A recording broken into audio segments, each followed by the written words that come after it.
नमस्कार दोस्तों, मैं कैलाश जाट एमवी के online computer and English spoken classes के अंतर्गत एक बार फिर से आपका स्वागत करता हूं। आज हम पढ़ेंगे past simple tense. Past tense के अंतर्गत पास्ट सिंपल टेंस।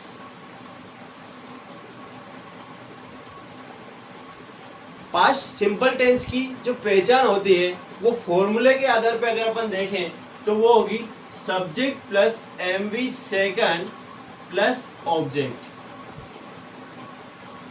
और हिंदी के अंदर यदि अपने को देखना हो कि किस तरह से पास्ट सिंपल टेंस को पहचाना जाए, इंग्लिश के अंदर तो अपने को जब भी कोई सेंटेंस ऐसा दिखे जिसके अंदर सब्जेक्ट हो, एमवी सेकंड हो, ऑब्जेक्ट हो या ना हो कोई बात नहीं, लेकिन सब्जेक्ट के बाद एमवी सेकंड जैसे आए यानी कि वो पास्ट सिंपल टेंस कहलाता है। ठीक है, लेकिन हिंदी के अंदर क्या होता है, जब एमवी सेकंड का जो अर्थ निकलता है उस पर हिंदी वाक्यों का अंत हो जाए तो उसे क्या कहेंगे अपन, पास्ट सिंपल टेंस कहेंगे। ठीक है, एग्जांपल करके देख लेते हैं इसका अपन। है इसका जैसे एग्जांपल है you told him, you told him. तो यहां पर क्या हो रहा है, सब्जेक्ट आ गया प्लस एमवी सेकंड आ गई और फिर आ गया ऑब्जेक्ट। ऑब्जेक्ट की जरूरत नहीं होगी, अगर आप ऐसे सब्जेक्ट के बाद एमवी सेकंड ही हो जाता है यानी यू टोल्ड लिख देते तो भी वो हो गया पास्ट सिंपल टेंस। ओके, इस सेंटेंस का हिंदी अर्थ क्या होगा, तुमने उसे कहा।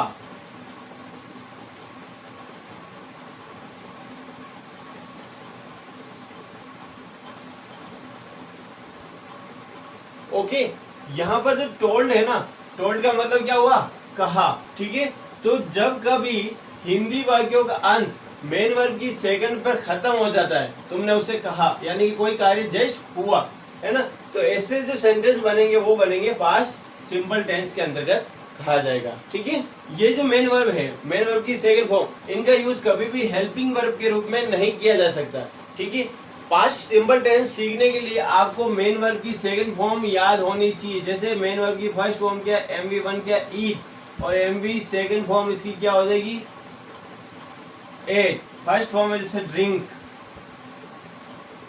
सेकंड फॉर्म क्या हो जाएगी, ड्रंक। फर्स्ट फॉर्म है जैसे टेक, सेकंड फॉर्म हो जाएगी टुक। थर्ड फॉर्म भी होगी, प्रेजेंट परफेक्ट टेंस में थर्ड फॉर्म यूज होती है ना। ऐसे आपको क्या होगा, ये याद करनी जरूरी है, मेन वर्ब की फर्स्ट फॉर्म, सेकंड फॉर्म और थर्ड फॉर्म। अगर आपको टेंस सीखने हैं तो थर्ड फॉर्म के बाद और भी फॉर्म होती है, मेन वर्ब की फोर्थ फॉर्म, मेन वर्ब की 5 फॉर्म। ठीक है, मेन वर्ब की 5 फॉर्म होती है, 1 2 3 इंपोर्टेंट होती है, फोर्थ फॉर्म कंटिन्यूअस यूज होती है, और जो 5 फॉर्म है वो अपन जब फॉर्मेशन पढ़ेंगे, एक चैप्टर अपना फॉर्मेशन, उसके अंतर्गत वो 5 फॉर्म पूरी यूज होगी। ऐसे सेंटेंस बनेंगे जो आपके बहुत ही काम आएंगे, वो भी मैं आगे पढ़ाता रहूंगा। यदि आप हमारे चैनल पर नए हैं तो जल्दी से चैनल को सब्सक्राइब कर लीजिए, साथ ही नोटिफिकेशन आइकन को जरूर ऑन कर लीजिए। उससे क्या होगा, जैसे मैं नया वीडियो अपलोड करूँ उसकी जानकारी सबसे पहले आपको मिल सके। आगे क्या है, इस तरह का जो सेंटेंस है ये जो बना, ये हो गया पॉजिटिव सेंटेंस। क्या हो गया, पॉजिटिव सेंटेंस। अब इसका जो नेगेटिव बनेगा वो कैसे बनेगा,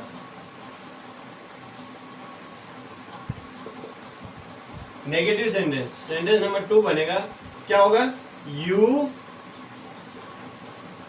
डिड, यस। इसमें क्या लग जाएगा, हेल्पिंग वर्ब लगेगी, डिड।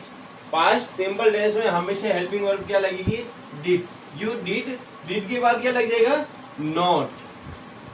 फिर डिड आ गया है, डिड क्या है, मेन वर्ब की सेकंड फॉर्म, टेबल के अंदर क्या है, सेकंड फॉर्म है। यहाँ पर अपन देखें तो मेन वर्ब की first form, second form, third form. Main verb की फर्स्ट फॉर्म है डू, सेकंड फॉर्म है डिड और थर्ड फॉर्म है डन। ठीक है, तो ये जो है डिड, ये क्या है, सेकंड फॉर्म है,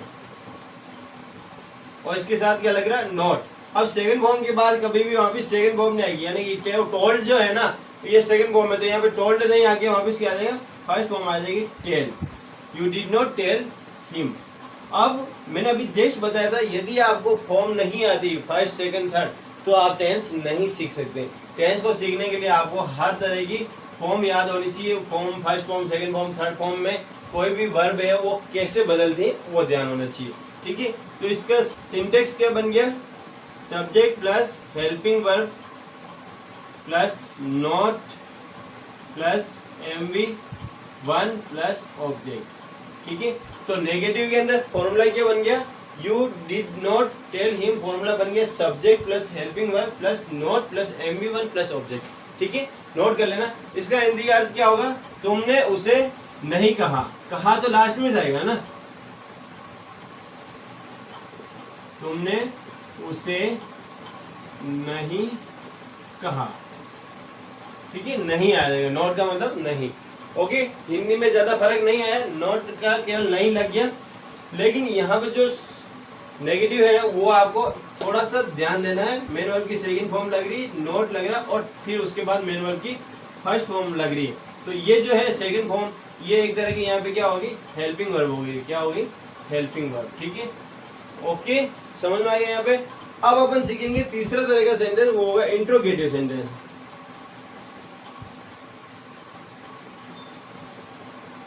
इंट्रोगेटिव, ठीक है, इंट्रोगेटिव सेंटेंस कैसे बनेगा, यदि आपको नेगेटिव सेंटेंस बनाना आ गया, यानी डिड नॉट वाला आपने बना लिया है, तो आप इंट्रोगेटिव आसानी से बना सकते हैं। इंट्रोगेटिव में शुरुआत कैसे होगी, डिड से, और डिड जब आगे आएगा तो पहला अक्षर कैपिटल हो जाएगा। ये हमेशा ध्यान रखना आप, ये इंग्लिश की छोटी छोटी प्रॉब्लम होती है, जैसे फुल स्टॉप लगाना, क्वेश्चन मार्क लगाना, ये आपको बहुत ध्यान रखना होता है। डिड, फिर उसके बाद क्या आ जाएगा, you, did you tell, not नहीं लगाना, क्यों, क्योंकि इंट्रोगेटिव, इंट्रो नेगेटिव में नॉट लगेगा। डिड यू टेल हिम, ठीक है, यहाँ पे फुल स्टॉप नहीं लगे, क्या लग जाएगा, क्वेश्चन मार्क लग जाएगा। ठीक है, तो जब भी इंट्रोगेटिव सेंटेंस लगेगा, हेल्पिंग वर्ब जो होगी वो पहले आ जाएगी। ठीक है, उसके बाद क्या आ जाएगा, सब्जेक्ट आ जाएगा, फिर मेन वर्ब की फर्स्ट फॉर्म प्लस ऑब्जेक्ट, और उसके बाद क्वेश्चन मार्क। ओके, ये हो गया इंट्रोगेटिव सेंटेंस का formula, helping verb, subject, MV1, object और क्वेश्चन मार्क। शुरुआत हिंदी वाक्यों की कैसे हो जाएगी, क्या, किससे हो जाएगी, क्या से, क्या तुमने उसे कहा। ये आपका जो पॉजिटिव है ना, पॉजिटिव सेंटेंस की वापस हिंदी बन रही, क्या तुमने उसे कहा, आगे क्या लग जाएगा। ठीक है, तुमने उसे कहा, और क्वेश्चन मार्क लगाना है लास्ट में, क्या तुमने उसे कहा, did you tell him. Okay, और इंट्रो नेगेटिव सेंटेंस कैसे बन जाएगा,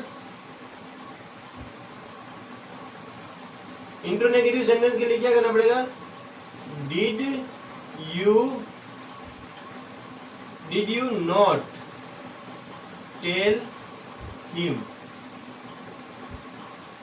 ठीक है, इसका हिंदी अर्थ क्या हो जाएगा, हिंदी अर्थ हो गया क्या, ये जो है ना सेंटेंस, इसके आगे क्या लग जाएगा, तो ये बन जाएगा हिंदी, क्या तुमने उसे नहीं कहा, क्या तुमने उसे नहीं कहा। ओके, समझ में आ गया। फॉर्मूला क्या लगेगा, डिड, अब डिड क्या है, हेल्पिंग वर्ब, तो यहाँ हेल्पिंग वर्ब लिखा है, क्या लिखा है, helping verb plus subject plus not plus main verb की फर्स्ट फॉर्म प्लस ऑब्जेक्ट और प्लस क्वेश्चन मार्क। ये क्वेश्चन मार्क भी इस फॉर्मूला का एक हिस्सा है। अब कुछ लोग जो होते हैं ना, वो इसको किस तरह से बोलते हैं, एक्सपर्ट लोग जो होते हैं वो इसको इस तरह से यूज करते हैं। You did not tell him की जगह क्या लगाते हैं, डिडंट, डिडंट क्या लगाते हैं, डिडंट, क्या बनेगा इसका, यू डिडंट टेल हिम। ठीक है, ये समझ में आ गया। इसी तरह से यहाँ पे भी आप लगा सकते हो, क्या लगाओगे, नोट आगे लिया ना आपको, क्या लिखोगे, didn't you tell him.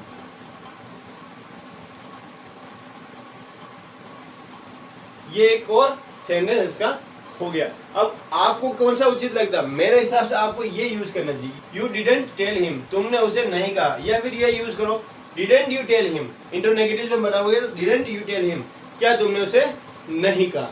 Okay, ये हो गया 5 सिंपल टेंस का सिंपल सा तरीका समझाने का। अगर आपको समझ में आया तो वीडियो को जरूर लाइक कर लीजिए, और आगे इसके अंदर जो मैं 5 सिंपल टेंस है उसके अंदर मैं कुछ स्ट्रेस है, स्ट्रेस कैसे लगते हैं वो मैं बता दूंगा, वो वीडियो आप जरूर देख लीजिए, इसके जस्ट बाद वही वीडियो आने वाला है। चलिए आज के वीडियो में इतना ही, मिलते हैं नेक्स्ट वीडियो के साथ, तब तक के लिए जय हिंद जय भारत।